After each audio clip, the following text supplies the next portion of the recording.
Hello friends, आप सभी का करे बिना में स्वागत है। आशा करते हैं कि आप सब अच्छे होंगे। आज हम इस क्वेश्चन सीरीज में मौर्य साम्राज्य का अगला भाग देखेंगे। इस भाग से जो भी क्वेश्चन आया हुआ है उसको देखेंगे। दोस्तों, ये सीरीज़ जो है उन अभ्यर्थियों के लिए है जो 7 फेज़ टीचर बहाली आने वाली है और बीपीएससी एग्ज़ाम जो कंडक्ट करेगा उसके लिए है। दोस्तों, इस क्वेश्चन सीरीज़ से थोड़ा भी बेनिफिट है तो आप मेरे चैनल को सब्सक्राइब कीजिए ताकि हम और अच्छा से अच्छा वीडियो बना सकें। अगर आपका कोई सजेशन भी हो तो आप कमेंट कर सकते हैं। दोस्तों, इस सीरीज़ का सबसे बड़ा बेनिफिट है कि आपके माइंड में नंबर ऑफ़ क्वेश्चन बहुत ज़्यादा हो जाने से आपका एग्ज़ाम में जो भी क्वेश्चन आएगा आप सही से बना सकेंगे और अपना परफॉर्मेंस बेहतर कर सकेंगे। चलिए दोस्त, अब हम स्टार्ट करते हैं। फर्स्ट क्वेश्चन है कि अशोक के अभिलेखों को सर्वप्रथम किसने पढ़ा? तो ये तो सारा स्टूडेंट जानता है, जेम्स प्रिंसेप ने। लेकिन हम एक चीज़ कहेंगे कि अगर पूछ देगा कि जेम्स प्रिंसेप जो है अशोक के किस शिलालेख को पढ़ा था तो इसमें बहुत सारा स्टूडेंट नहीं बना पाएंगे। तो ये जो है दिल्ली टोपरा अभिलेख को पढ़ा था। और एक और क्वेश्चन है, पूछ देगा कि सबसे पहला अभिलेख कौन है जिसको खोजा गया था? तो सबसे पहला अभिलेख 1750 में टी पैंथर द्वारा दिल्ली मेरठ अभिलेख को खोजा गया था और पढ़ा गया कौन? दिल्ली टोपरा अभिलेख। इसको आप ध्यान में रखिएगा। ब्राह्मी लिपि को सर्वप्रथम किसने पढ़ा? तो जेम्स प्रिंसेप ने। फिर है अशोक के शिलालेखों को पढ़ने वाला प्रथम अंग्रेज कौन था? तो जेम्स प्रिंसेप था। ये पूछने का अलग अलग एग्ज़ाम में पूछा गया है। ये इम्पोर्टेंट क्वेश्चन है, इसलिए अलग अलग एग्ज़ाम में पूछा गया है। फिर देखिए, सम्राट अशोक के राजा देशों का सबसे पहले विकूटन किसने किया था? तो जेम्स प्रिंसेप ने किया था। ये पूछने का अलग तरीका है। अगला क्वेश्चन है, मौर्य साम्राज्य के पेशावर के निकट उत्तर पश्चिम भाग में अशोक के शिलालेख मिला है। तो ये खरोष्टी लिपि में मिला है। दो है शहबाजगरी और मानसेहरा जो खरोष्टी लिपि में लिखा गया है। बाकी बात अरामाइका भी है और ब्राह्मी लिपि भी है। ब्राह्मी लिपि और भाषा पूछे तो प्राकृतिक भाषा है। और खरोष्टी लिपि जो है दाएं से बाएं की तरफ लिखा जाता है। अगला क्वेश्चन है, वह स्थान जहां प्राक अशोक ब्राह्मी लिपि का पता चलता है। अगला क्वेश्चन है, वह स्थान जहां प्राक अशोक ब्राह्मी लिपि का पता चला है। तो ये अनुराधापुरा चला है। अनुराधापुर कहाँ है? तो श्रीलंका में है। अगला क्वेश्चन है, प्राचीन भारत में निम्नलिखित में से कौन सी एक लिपि दाईं ओर से बाईं ओर लिखी जाती है? तो हम पहले ही बता चुके हैं, खरोष्टी लिपि। अगला क्वेश्चन है, निम्नलिखित में से प्राचीन भारत की कौन सी लिपि दाहिने से बाईं की ओर लिखी जाती है? तो ये खरोष्टी लिपि। अगला क्वेश्चन है, अशोक का अपने शिलालेखों में समांतर जिस नाम से उल्लेख हुआ है वह क्या है? तो वह है प्रियदर्शी। अशोक के अभिलेखों में सर्वत्र उसे देवनाप्रियदर्शी यानी देवताओं का प्रिय तथा राजा आदि की उपाधियों से संबोधित किया गया है। पुराणों में उसे अशोक वर्धन कहा गया है। पुराण में अशोक को क्या कहा गया है? तो अशोक वर्धन। दोस्तों, इस चैनल को सब्सक्राइब कीजिए ताकि हम और अच्छा से अच्छा क्वेश्चन ला सकें। अगला क्वेश्चन है, अपने शिलालेखों में अशोक समांतक किस नाम से जाने जाते हैं? तो किस नाम से जाने जाते हैं? तो ये प्रियदर्शी।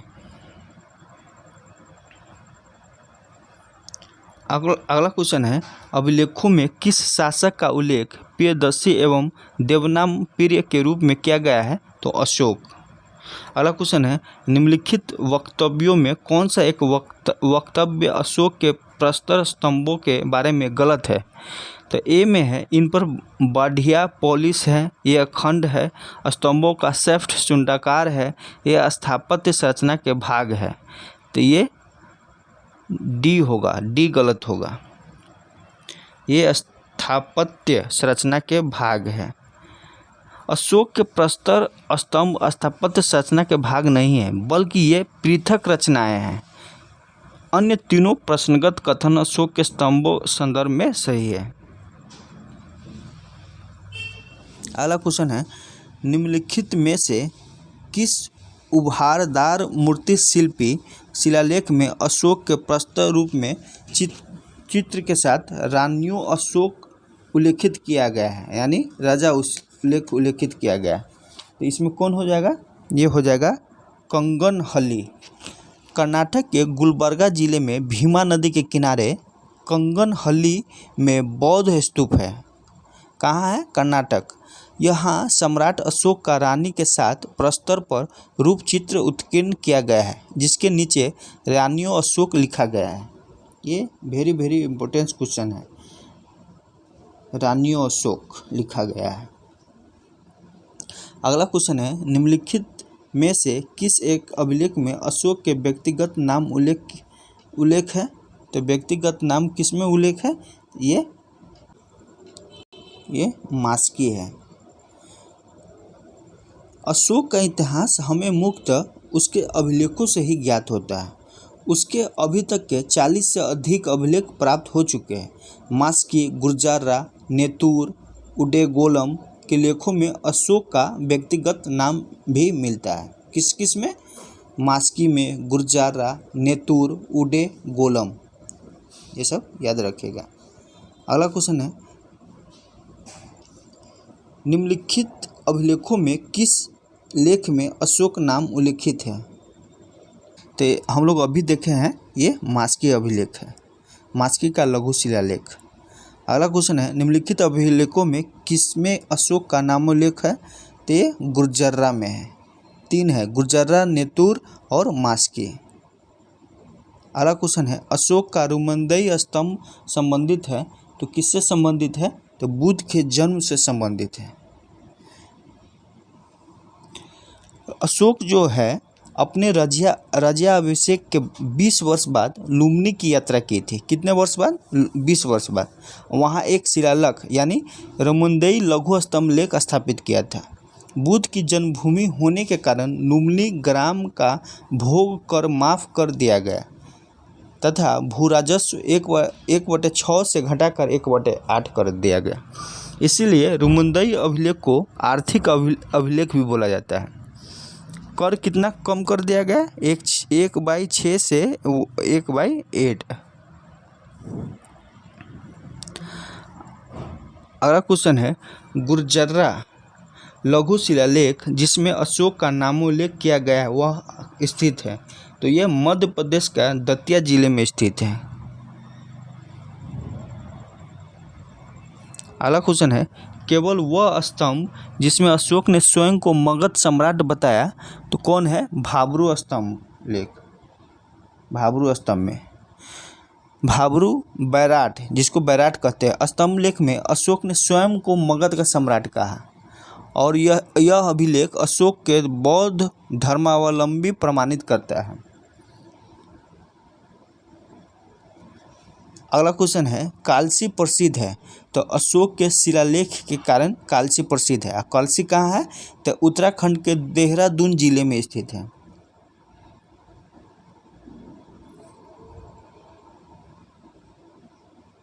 अगला क्वेश्चन है, उत्तराखंड में सम्राट अशोक के शिलालेखों की एक प्रति कहाँ मिली है?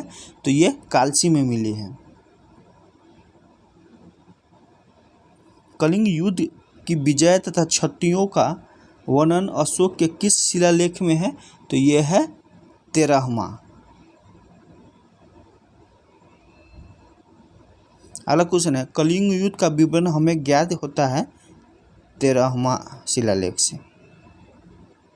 अशोक के निम्न अभिलेखों में से पूर्ण रूपेण धार्मिक सहिष्णुता के प्रति समर्पित कौन सा अभिलेख है? तो कौन सा अभिलेख है? ये 8 अभिलेख है, शिलालेख 8 है,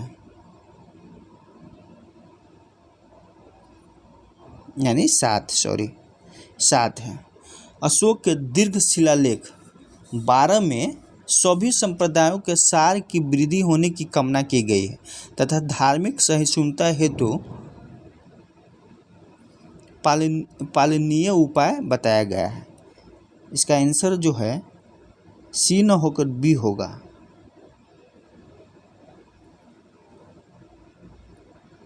अगला क्वेश्चन है, निम्नलिखित में से किस शासक ने अपनी प्रजा को इस अभिलेख के माध्यम से परामर्श दिया? कोई भी व्यक्ति जो अपने संप्रदाय को महिमा मंडित करने की दृष्टि से अपने धार्मिक संप्रदाय की प्रशंसा करता है या अपने संप्रदाय के प्रति अत्यधिक भक्ति के कारण अन्य संप्रदायों की निंदा करता है, वह अपितु अपने संप्रदाय को गंभीर रूप से हानि पहुंचाता है।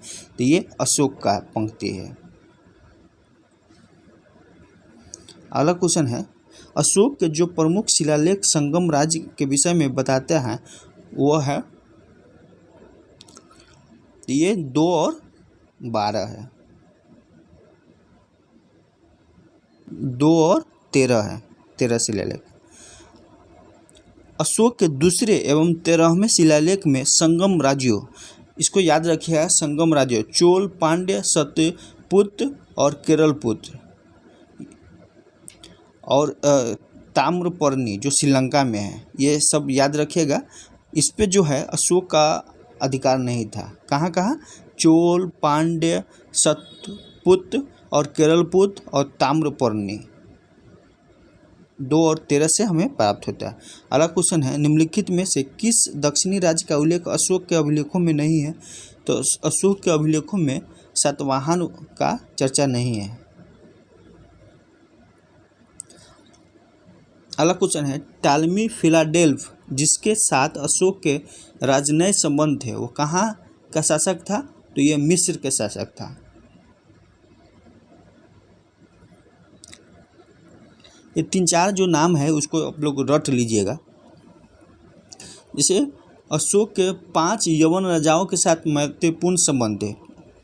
अंत्योक, तुरमय और आतंकिनी, गोनातास, मग, ये सब जो नाम है उसको याद रखिएगा। अगला क्वेश्चन है, अशोक का समकालीन तुरमय कहाँ का राजा था? तो ये मिस्र का राजा था। अगला क्वेश्चन है, निम्नलिखित में से किस राज्य वंश के शासकों के सुदूर देशों जैसे सीरिया एवं मिस्र के साथ राजकीय संबंध था? तो ये मौर्य से था। और सीरिया का कौन था? तो एंटियोकस था। और मिस्र का जो अभी हम लोग पढ़े हैं टालमी फिलाडेल्फस। अगला क्वेश्चन है, अशोक के धम्म का मूल संदेश क्या है? तो अशोक के धम्म का मूल संदेश क्या है? तो इसमें राजा के प्रति वफादारी, शांति एवं अहिंसा, बड़ों का सम्मान, धार्मिक सहनशीलता, तो इसमें से सभ्य है। ये धम्म क्या होता है? तो एक धम्म जो है नैतिक संहिता थी। अशोक अपने दूसरे और 7वें शिलालेख के माध्यम से संदेश देता है। अशोक का धम्म क्या है? तो एक नैतिक संहिता थी, इसको याद रखिएगा। अगला क्वेश्चन है, निम्न में से अशोक के किस अभिलेख में पारंपरिक अवसरों पर पशु बलि पर रोक लगाई है? ऐसा लगता है कि यह पाबंदी पशुओं के वध पर थी। तो यह स्तंभलेख 5 में।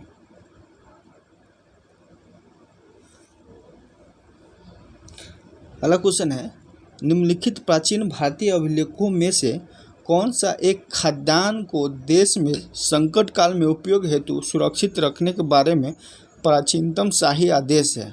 तो सहगौरा ताम्रपत्र।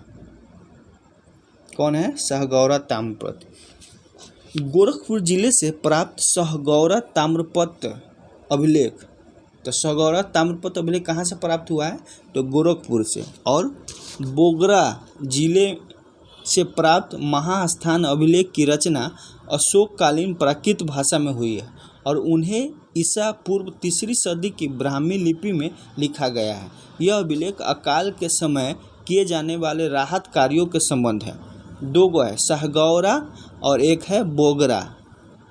बोगरा जो बांग्लादेश में है और इस यहाँ से क्या प्राप्त हुआ है? तो महास्थान अभिलेख।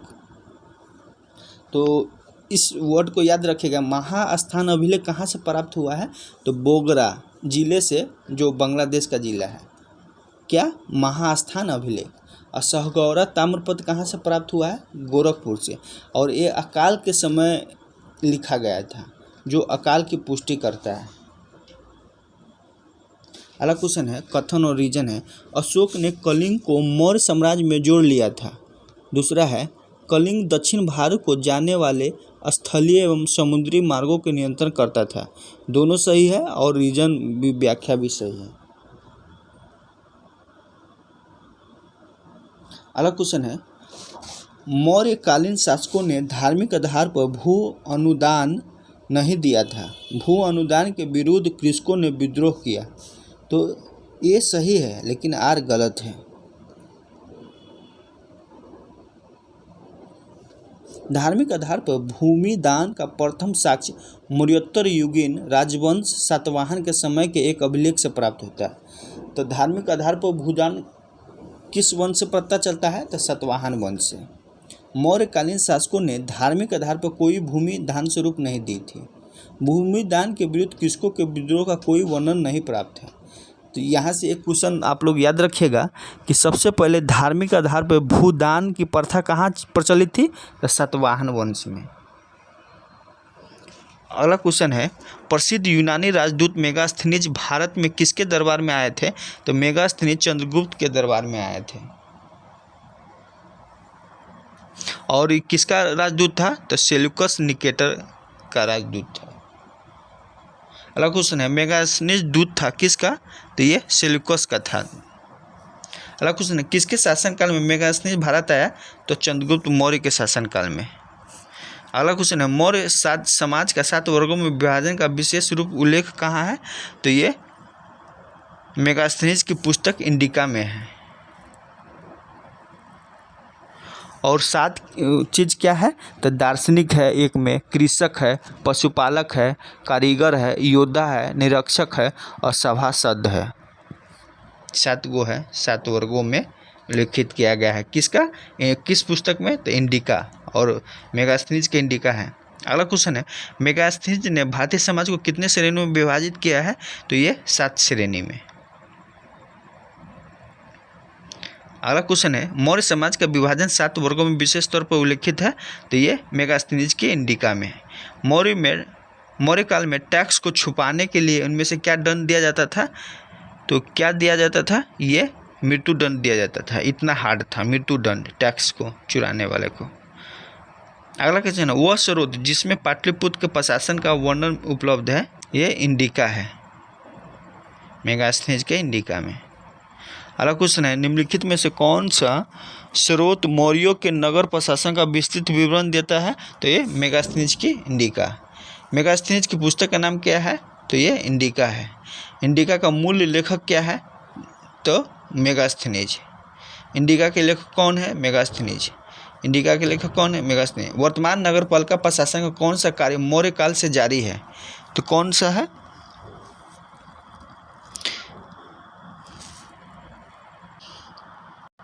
कह रहा है कि मौर्य काल से जारी और अब तक जारी है। कौन है? तो जन्म एवं मृत्यु का पंजीकरण।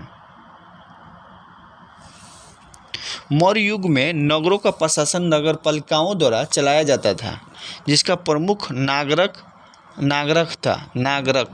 मेगास्थनीज ने पाटलिपुत्र के नगर परिषद की 5-5 सदस्यों वाली 6 समितियों का उल्लेख किया है। 5-5 सदस्यों वाली 6 समितियों का। इनमें से तीसरी समिति जन्म मृत्यु पंजीकरण का हिसाब रखती थी। कौन सी समिति? तीसरी। अगला क्वेश्चन है, मौर्य नरेशों के बारे में निम्न में कौन सा कथन सही है? उन्होंने विकास किया था। तो ये संस्कृति, कला और साहित्य, ये सही है। सोने के सिक्के, ये गलत है। प्रांतीय विभाजन, ये सही है। और हिंदुकुश तक साम्राज्य, ये भी सही है। अगला क्वेश्चन है, तो इसका आंसर क्या हो जाएगा? ये डी हो जाएगा। अगला क्वेश्चन है, भाग और बलि क्या था? तो भाग और बलि राजस्व के स्रोत थे। अगला क्वेश्चन है, मौर्य काल में भूमि कर, जो कि राज्य की आय का मुख्य स्रोत था, किस अधिकारी द्वारा एकत्रित किया जाता था? ये शीताध्यक्ष द्वारा। ये इम्पोर्टेंस है, याद रखिएगा, सीता अध्यक्ष द्वारा। मौर्य काल में जो सीताध्यक्ष होता था कृषि भूमि का अध्यक्ष था, वही भूमि पर कर वसूलने का कार्य करता था, जबकि अग्रोनोमई जिले के अधिकारियों को कहा जाता था। क्या? अग्रोनोमई या एग्रोनोमई।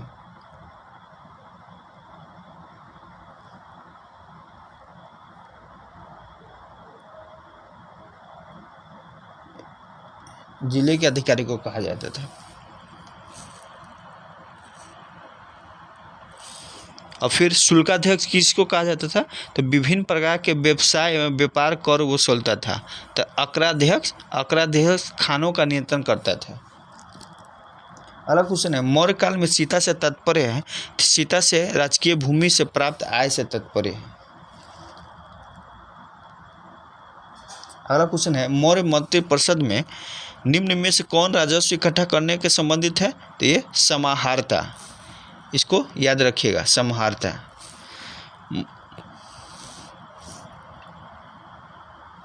अगला क्वेश्चन है, निम्नलिखित में कौन मौर्य योगिन अधिकारी तौल माप का प्रभारी था?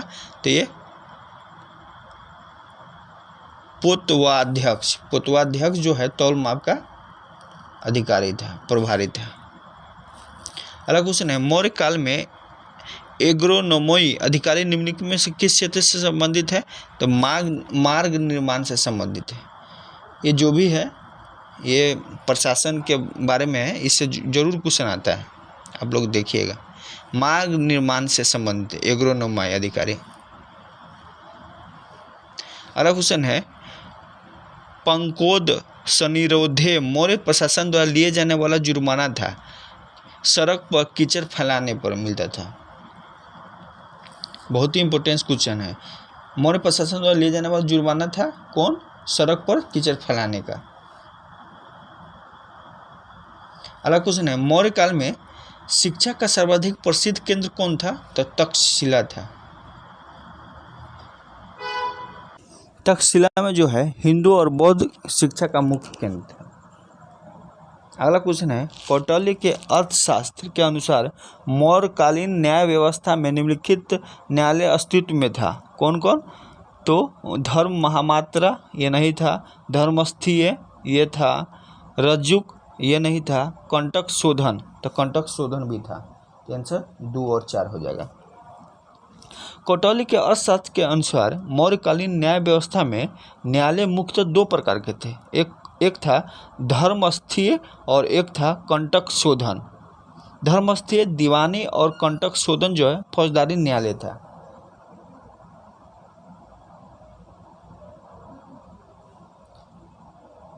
ये जो था धर्मस्थीय दीवानी था और ये फौजदारी का था, कंटक शोधन फौजदारी का देखता था। अगला क्वेश्चन है, भारत के सांस्कृतिक इतिहास के संदर्भ में इतिवृत्तों राजवंशीय इतिहासों तथा वीरगाथाओं को कंठस्थ करना निम्नलिखित में किसका व्यवसाय था? तो ये मागध का था। भारत के सांस्कृतिक इतिहास के संदर्भ में इतिवृत्तों राजवंशीय इतिहासों तथा वीरगाथाओं को कंठस्थ करने का व्यवसाय मागध एवं सूत वर्गों का था। अगला क्वेश्चन है, गाँव के शासन को स्वायत्तशासी पंचायतों के माध्यम से संचालित करने की व्यवस्था का सूत्रपात किसने किया था? तो ये द्रविड़ों ने किया था, द्रविड़ों। अगला क्वेश्चन है, प्राचीन भारत के निम्नलिखित ग्रंथों में किसमें पति द्वारा परित्यक्त पत्नी के लिए विवाह विच्छेद की अनुमति दी गई थी? तो अर्थशास्त्र में। अगला क्वेश्चन, निम्नलिखित में से किसमें पुनर्विवाह वर्जित था? तो ये मनुस्मृति में पुनर्विवाह वर्जित है। अगला क्वेश्चन है, विदेशियों को भारतीय समाज में मनु द्वारा दिया गया सामाजिक स्तर था, ये वरात्य क्षत्रियों का था। किस क्षत्रियों का? वरात्य क्षत्रियों का। अगला क्वेश्चन है, निम्नलिखित व्यक्ति भारत में किसी न किसी समय आए, उनके आगमन का सही कालक्रम बताइए। तो सबसे पहले जो है कौन आता है, मेगास्थनीज आता है, उसके बाद फयान आता है, उसके बाद जोहेंसन, इसके बाद लास्ट में इत्सिंग आता है। तो इसके अनुसार कौन सही हो जाएगा, ये 3, 1, 4, 2। अगला क्वेश्चन है अंतिम मौर्य सम्राट था। अंतिम मौर्य सम्राट बृहदत्त था। निम्नलिखित कथनों पर विचार करना है। अंतिम मौर्य शासक बृहदत्त की हत्या जो है उसके प्रधान सेनापति पुष्यमित्र शुंग ने की। अंतिम शुंग राजा देवभूति की हत्या उसके ब्राह्मण मंत्री वासुदेव कनब ने की और राज सिंहासन हत्या लिया। आंध्र के कनब राजवंश के अंतिम शासक को पद वंचित किया। तो सभी सही है।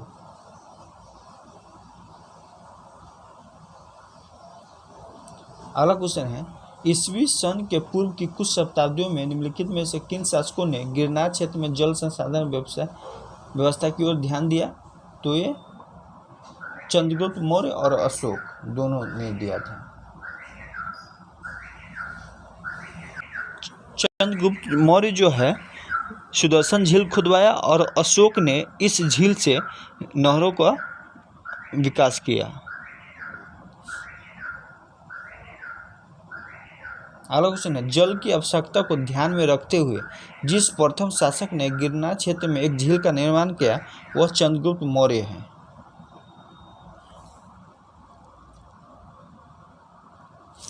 अगला क्वेश्चन है निम्नलिखित में से किस अभिलेख में चंद्रगुप्त और अशोक दोनों का उल्लेख मिलता है।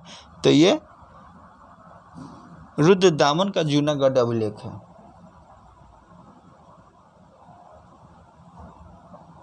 अगला क्वेश्चन है निम्नलिखित अभिलेखों में से किसमें अशोक का अभिलेख भी पाया जाता है। तो ये रुद्रदामन का जूनागढ़ अभिलेख में। इसमें जो है स्कंद गुप्त की भी चर्चा है जो मरम्मत कराया था और रुद्रदामन की भी। रुद्रदामन के बारे में बोला जाता है कि जब बांध टूट गया था तो 60 हाथी के बराबर बांध इतना टूटा हुआ था और वो अपने पैसा से इसको मरम्मत कराया था। और ये जो है सरकार की पैसा नहीं लिया था, खुद का पैसा उसमें दिया था रुद्रदामन ने। अगला क्वेश्चन है बराबर पहाड़ी की गुफाओं के विषय में निम्न कौन सा सही नहीं है। ए में है बराबर पहाड़ी पर कुल 4 गुफाएं हैं। 3 गुफाओं के द्वार पर अशोक के अभिलेख उत्कीर्ण है। यह अभिलेख उन गुफाओं को आजीविकों को समर्पित होने का उल्लेख करते हैं। यह अभिलेख ईसा पूर्व 6ठी शताब्दी के हैं। तो इसमें से कौन सही नहीं है, डी माने लास्ट वाला सही नहीं। यह अभिलेख ईसा पूर्व 6ठी शताब्दी में है। ये 321 से 184 ईसा पूर्व में बना हुआ था। ये 6ठी शताब्दी का रहा है तो गलत है, बाकी बात 3 सही है।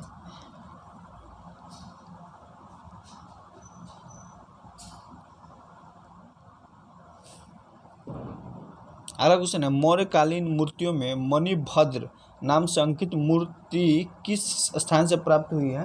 तो ये हुआ है परखम से। और परखम कहाँ है, तो मथुरा में है।